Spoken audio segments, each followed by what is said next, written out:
Miqə giriş kitabından ehtimal nəzəriyyəsinə aid olan mövzudan 61 nömrəli məsələni həllini izah edirəm. Deyir, bir hədəfə atəş açan A, B və C oxçularının hədəf vurma ehtimalları verilmişdir. A-nın hədəf vurma ehtimalı 3'də 2'dir, vura bilməmə ehtimalı 3'də 1'dir. B-nin hədəf vurma ehtimalı 5'də 2'dir, vura bilməmə ehtimalı 5'də 3'dür. C-nin hədəf vurma ehtimalı 6'da 5'dir, vura bilməmə ehtimalı 6'da 1'dir.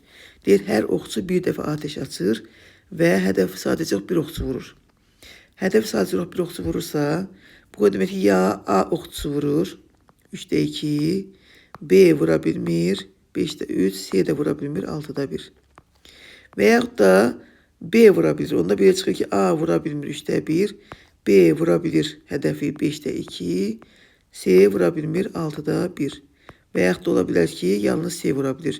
A vura bilmir 3'də 1, B də vura bilmir 5'də 3, C vura bilir 6'da 1. Toplayanda nə eləyir? Məxrəcdə 3 vur, 5 vur, 6'dır. Surətdə 6 üstə gələk, 2 üstə gələk. Yox, burada C vura bilir, 6'da 5'dir bu. 15. O da bərabər 3 vur, 5 vur, 6'da 17, 23. İndi deyir ki, mümkün olan hal budur da, düzdür. Deyir ki, mümkün olan hal budursa, yəni 3 vur, 5 vur, 6'da 23. Onun deyir nə olsun?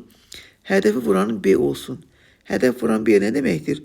A vura bilmir, B vura bilir, amma C vura bilmir. O da bərabər ixtisar gedəndə qalır 23'də 2. O da A variantı.